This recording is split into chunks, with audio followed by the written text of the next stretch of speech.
राधे कृष्णा दोस्तों, मैं आराधना आप सभी का आपके अपने YouTube चैनल में स्वागत करती हूं। भक्तों, आज हम आप सभी को सुनाने जा रहे हैं देव उठनी एकादशी व्रत के महत्व के बारे में कि देव उठनी एकादशी के महत्व क्या है, इसके कितने फल होते हैं। तो दोस्तों, मैं आप सभी को बता दूं कि देव उठनी एकादशी वो व्रत है जो हमारे 100 जन्मों के पापों को नष्ट करने की पूर्णतः क्षमता रखती है। तो देव उठनी एकादशी व्रत का इतना सामर्थ्य है कि वो हमारे सारे पापों को नष्ट कर देती है।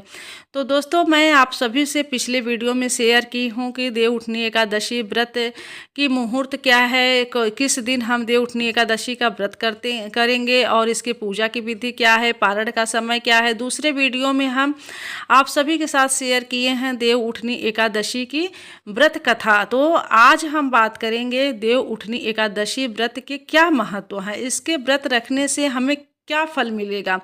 तो आज हम इसके बारे में दोस्तों बात करेंगे। तो चलिए आज की वीडियो आगे हम शुरू करते हैं आप लोगों को सुनाना। तो उससे पहले आप लोगों से एक छोटा सा निवेदन है दोस्तों कि प्लीज़ अगर ये वीडियो आप लोगों को थोड़ी भी अच्छी लगे, अगर थोड़ी सी भी आप लोगों को जानकारी मिले इस वीडियो से, तो आप लोग वीडियो को एक लाइक करके, चैनल को अभी तक सब्सक्राइब नहीं किए हैं तो सब्सक्राइब करके बेल आइकन को प्रेस कर दीजिएगा, ताकि आप लोगों को ऐसे ही श्री हरि विष्णु से जुड़ी अनेकों धार्मिक वीडियो आप लोगों को देखने और सुनने को मिलते रहे। तो चलिए दोस्तों, आगे हम आज की वीडियो में बढ़ते हैं। तो जैसा कि हम सभी जानते हैं दोस्तों कि हिंदू धर्म में हमारे ब्रह्मा एक प्रमुख देवता माने गए हैं। मतलब माने क्या गए हैं, प्रमुख देवता हैं। उन्हें सृष्टि के रचयिता कहा गया है, जो कि हमारे देव उठनी एकादशी का ब्रह्मा द्वारा, परम पिता ब्रह्मा द्वारा वर्णन किया गया है। तो चलिए आज की हम वीडियो में सुनाते हैं कि इस ब्रह्मा जी देव उठनी एकादशी का क्या वर्णन किए हैं। तो ब्रह्मा जी बोले कि हे मुनि श्रेष्ठ, अब पापों को हरने वाली, पुण्य और मुक्ति देने वाली एकादशी का महात्म्य सुनाइए। पृथ्वी पर गंगा की महत्ता और समुद्रों तथा तीर्थों का प्रभाव तभी तक है जब तक कि कार्तिक की देव प्रबोधनी एकादशी यानी कि देव उठनी एकादशी तिथि नहीं आती। मनुष्य को जो फल 1000 अश्वमेघ और 100 राजसूय यज्ञों से मिलता है, वही देव उठनी एकादशी से मिलता है। नारद जी कहने लगे कि हे पिता, एक समय भोजन करने, रात्रि को भोजन करने तथा सारे दिन उपवास करने से क्या फल मिलता है, सो विस्तार से आप मुझे बताइए। ब्रह्मा जी बोलते हैं कि हे पुत्र, एक बार भोजन करने से 1 जन्म और रात्रि को भोजन करने से 2 जन्म तथा पूरा दिन उपवास करने से 7 जन्मों के पाप नाश हो जाते हैं। जो वस्तु त्रिलोकी में न मिल सके और दिखे भी नहीं, वह हरि प्रबोधनी एकादशी यानी कि देव उठनी एकादशी से प्राप्त हो सकती है। मेरु और मंदराचल के समान भारी पाप भी नष्ट हो जाते हैं तथा अनेक जन्म में किए हुए पाप समूह क्षण भर में भस्म हो जाते हैं। जैसे रुई के बड़े ढेर को अग्नि की छोटी सी चिंगारी पल भर में भस्म कर देती है, वहीं विधि पूर्वक थोड़ा सा पुण्य कर्म बहुत फल देता है, परंतु विधि रहित अधिक किया जाए तो भी उसका फल कुछ नहीं मिलता है। संध्या न करने वाले, नास्तिक, वेद निंदक, धर्मशास्त्र को दूषित करने वाले, पाप कर्मों में सदैव रत रहने वाले, धोखा देने वाले, ब्राह्मण और शूद्र, परस्त्री गमन करने वाले तथा ब्रह्मांड से भोग करने वाले, ये सब चांडाल के समान हैं। जो विधवा अथवा सधवा ब्राह्मणी से भोग करते हैं, वे अपने कुल को नष्ट कर देते हैं। पर स्त्रीगामी के संतान नहीं होती और उसके पूर्व जन्म के संचित सब अच्छे कर्म नष्ट हो जाते हैं। जो गुरु और ब्राह्मणों से अहंकार युक्त बात करता है, वह भी धन और संतान से हीन होता है। भ्रष्टाचार करने वाला, चांडाली से भोग करने वाला, दुष्ट की सेवा करने वाला और जो नीच मनुष्य की सेवा करते हैं या संगति करते हैं, ये सब पाप हरि प्रबोधनी एकादशी के व्रत से नष्ट हो जाते हैं। जो मनुष्य इस एकादशी के व्रत को करने का संकल्प मात्र करते हैं, उनके 100 जन्मों के पाप नष्ट हो जाते हैं। जो इस दिन रात्रि जागरण करते हैं उनकी आने वाली 10,000 पीढ़ियां स्वर्ग को जाती हैं। नरक के दुखों से छुटकारा प्रसन्नता के साथ सुसज्जित होकर वे विष्णु लोक को जाते हैं। ब्रह्मा हत्या आदि महान पाप भी इस व्रत के प्रभाव से नष्ट हो जाते हैं। जो फल समस्त तीर्थों में स्नान करने, गौ, स्वर्ण और भूमि का दान करने से होता है, वही फल इस एकादशी की रात्रि को जागरण से मिलता है। इतना पुण्यदायी ये व्रत होता है।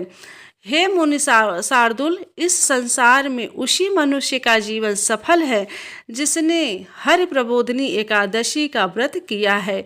वही ज्ञानी, तपस्वी और जितेंद्रिय है तथा उसी को भोग एवं मोक्ष मिलता है। जिसने इस एकादशी का व्रत किया है वह विष्णु को अत्यंत प्रिय मोक्ष के द्वार को बताने वाली और उसके तत्व को ज्ञान देने वाली है। मन, कर्म, वचन तीनों प्रकार के पाप इस रात्रि को जागरण से नष्ट हो जाते हैं।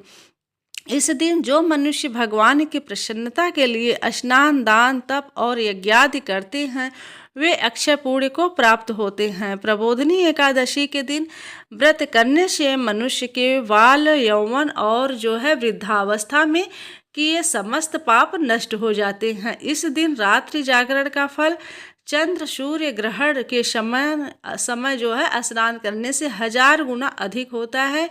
अन्य कोई पुण्य इसके आगे व्यर्थ है। जो मनुष्य इस व्रत को नहीं करते उनके अन्य पुण्य भी व्यर्थ हैं। अतः हे नारद, तुम्हें भी विधि पूर्वक इस व्रत को करना चाहिए। जो कार्तिक मास में धर्म परायण होकर अन्न नहीं खाते उन्हें चंद्रायण व्रत का फल प्राप्त होता है। इस मास में भगवान दानादि से जितने प्रसन्न नहीं होते जितने शास्त्रों में लिखी कथाओं के सुनने से होते हैं। कार्तिक मास में जो भगवान विष्णु की कथा का एक या आधा श्लोक भी पढ़ते हैं, सुनते हैं या सुनाते हैं उनको भी 100 गायों के दान के बराबर फल मिलता है। अतः अन्य सब कर्मों को छोड़कर कार्तिक मास में मेरे सन्मुख बैठकर कथा पढ़नी या सुननी चाहिए। जो कल्याण के लिए इस महीने में हरि कथा कहते हैं वे सारे कुटुंब का क्षण मात्र में उद्धार कर देते हैं। शास्त्रों की कथा कहने सुनने से 10,000 यज्ञों का फल मिलता है। जो नियम पूर्वक हरि कथा सुनते हैं वे 1000 गोदान का फल पाते हैं। विष्णु के जागने के समय जो भगवान की कथा सुनते हैं वे 7 द्वीपों समेत पृथ्वी के दान करने का फल पाते हैं। कथा सुनकर वाचक को जो मनुष्य सामर्थ्य के अनुसार दक्षिणा देते हैं उनको सनातन लोक मिलता है। तो भक्तों, आप लोगों को इसके महत्व के बारे में इस वीडियो के माध्यम से पता चली गया होगा कि हमारा देव उठनी एकादशी जो आने वाला है बस 2-1 दिन में, कितना महत्वपूर्ण ये एकादशी व्रत है। तो मैं आप सभी से यही विनम्र निवेदन करूंगी कि जो भी हमारे भाई बहन भक्त जो भी हैं वो जो भी 12 महीने का एकादशी व्रत नहीं रखते हैं वो देव उठनी एकादशी व्रत को जरूर व्रत रखें और इसका नियम पूर्वक पूरे विधि विधान से इस व्रत का पालन करें। और देखिए फिर श्री हरि विष्णु की कृपा आप पे कितनी बनेगी। बहुत ही ज़्यादा इस व्रत का महत्व है। इस व्रत में तुलसी विवाह का भी महत्व बताया गया है। इस व्रत को करके हम तुलसी विवाह भी करते हैं जिसमें तुलसी जी और शालिग्राम यानी कि ठाकुर जी का विवाह हम पूरे विधि विधान के द्वारा हम करते हैं। तो ये एकादशी व्रत बहुत ही धूमधाम से हम मनाते हैं और बहुत ही धूमधाम से हम करते हैं। तो आप भी अगर जब नहीं कर रहे हैं अभी तक अगर एकादशी व्रत नहीं कर रहे हैं तो इस बार एकादशी का व्रत जरूर उठा लीजिए क्योंकि बहुत ही अच्छा समय इस बार का है। तो इस बार का एकादशी देव उठनी एकादशी व्रत आप जरूर उठाइएगा, व्रत रखिएगा और नियमतः नियम का पालन करिएगा। और 10वीं के दिन से ही चावल वर्जित है। 10वीं के दिन से ही चावल आप छोड़ दीजिएगा, चावल मत खाइएगा। और एकादशी के दिन लहसुन, प्याज जो भी भोजन कर रहे हैं उनको भी विशेष निषेध है कि लहसुन प्याज जैसी चीज़ों, मांस, मदिरा, शराब, ये सब जो है बिल्कुल भी वर्जित है। इन सब चीज़ों का जिक्र भी करना पाप माना गया है। तो खाने और पीने की तो बहुत बड़ी चीज़ है दोस्तों। तो आप लोग पूरे विधि विधान से, पूरे नियम अनुसार जो है इस व्रत का पालन करें और आपके ऊपर श्री हरि विष्णु की और माँ लक्ष्मी की असीम कृपा बनेगी। आप लोग फिर देखिएगा। तो दोस्तों, आशा करती हूँ कि इस वीडियो के माध्यम से आप लोगों को काफ़ी कुछ जानकारी मिल गई होगी। अगर वीडियो थोड़ी भी पसंद आई हो तो लाइक करके शेयर कर दीजिएगा अपने फ्रेंड्स फैमिली में, और चैनल को सब्सक्राइब नहीं किए हैं तो चैनल को सब्सक्राइब करके बेल आइकन को प्रेस कर दीजिएगा, ताकि आप लोगों को ऐसे ही धार्मिक वीडियो, लड्डू गोपाल से जुड़ी सच्ची कहानियाँ, भजन ऐसे ही आप लोगों को देखने और सुनने को मिलते रहे। तो चलिए दोस्तों, आज के लिए इजाज़त चाहती हूँ। मिलती हूँ अगले वीडियो के साथ। तब तक के लिए राधे कृष्णा, हर हर महादेव।